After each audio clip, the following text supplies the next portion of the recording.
Hey guys, there are a lot of great senators out there, pro-Israel senators in America, and a lot of them go unnoticed. But Senator Josh Hawley, in particular, is an incredible senator, doing a lot of work fighting anti-Semitism and is very pro-Israel. So I wanted to showcase this clip where he's grilling an anti-Israel Arab American. Check it out. Senator, well, Ms. Berry, let me just start with you.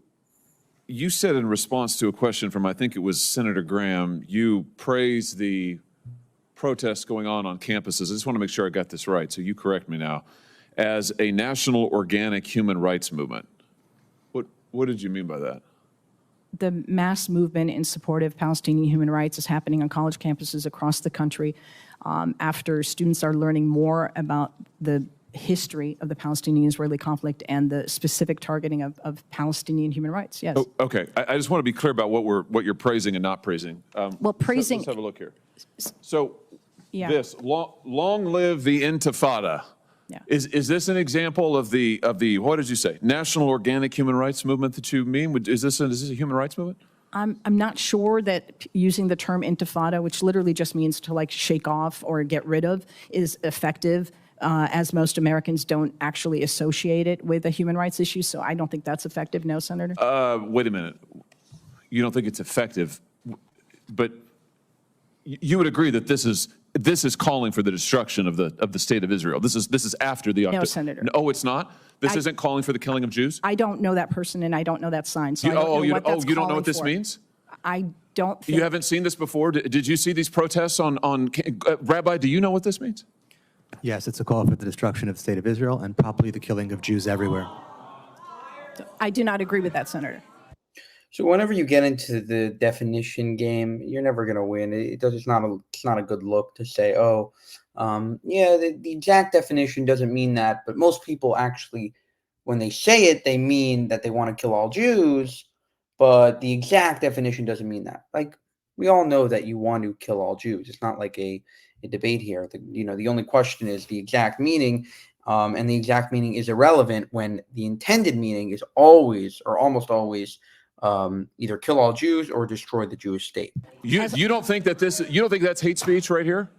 Long live the Intifada can mean different. As I see the problem, it can mean different things. Wait a minute. These are protests, violent protests on campuses that targeted Jewish students, attacked them personally, prevented them from going to camp, going to class, put them in fear of their safety after the October 7th attacks on the state of Israel that murdered more Jews than at any time since the Holocaust. And you're saying you think that this is an ambiguous message? I'm saying that any student targeted on campus, a Jewish student. Will you condemn this right here? Right here. Long live the Intifada. Will you condemn that? Condemning Jewish students on a campus is being targeted, and the Office of Civil Rights should successfully be given funding. Will you condemn this as hate speech? I think that can be hate speech, but I don't think it's automatically hate speech. The problem is that there's nuance I'm trying to introduce to this conversation. What's the nuance when these people are marching and calling for Jews to be killed? Sir, because Intifada also means uprising for Palestinians. The way you get rid so it's ambiguous, so it's hard to say. Well, oh my gosh. Okay, let's try another one. What about this? Okay, so yeah, uprising for Palestinians. And when was the latest Palestinian uprising? And when was everyone started chanting this? Right after the October 7th massacre. So obviously they're referring to a continuation of that massacre and a sort of a recap and a redo of that massacre all over the world. please, audience will please. Oh yeah, I mean that's fine. We know what you think, right? Exactly. I mean, I think you've made it clear. Those who were cheering earlier when Senator Cruz was asking about the attempts to destroy and kill Jews.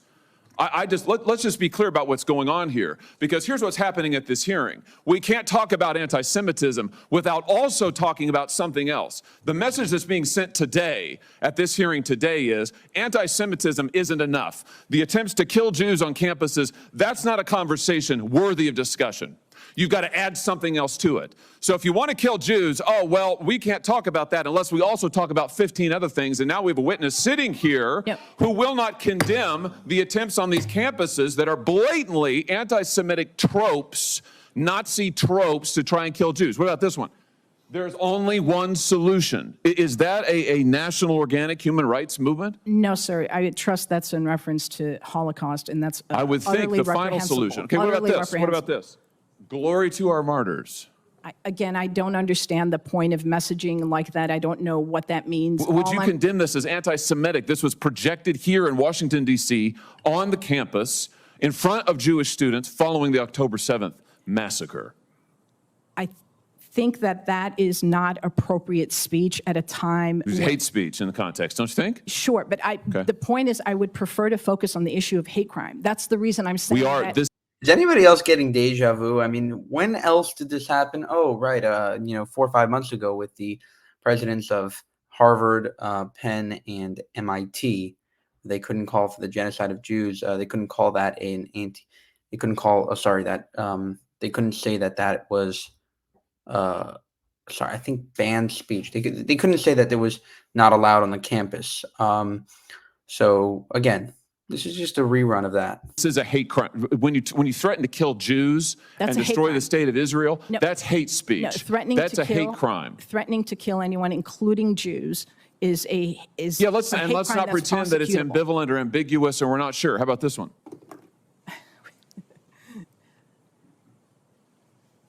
Free Palestine from the river to the sea. That's not hate speech, sir. You don't think that this is a call for the destruction of the state of Israel?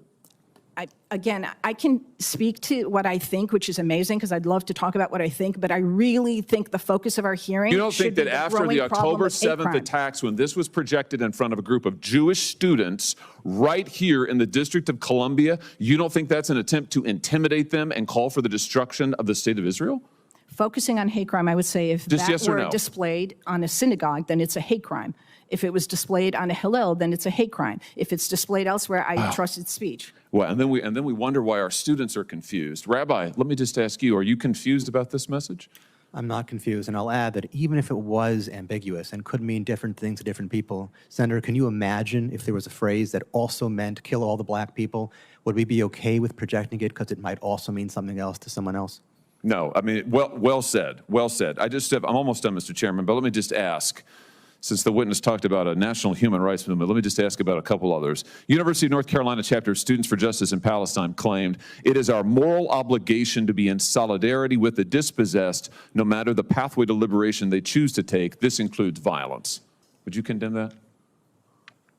I'm sorry, was that for me? Yes.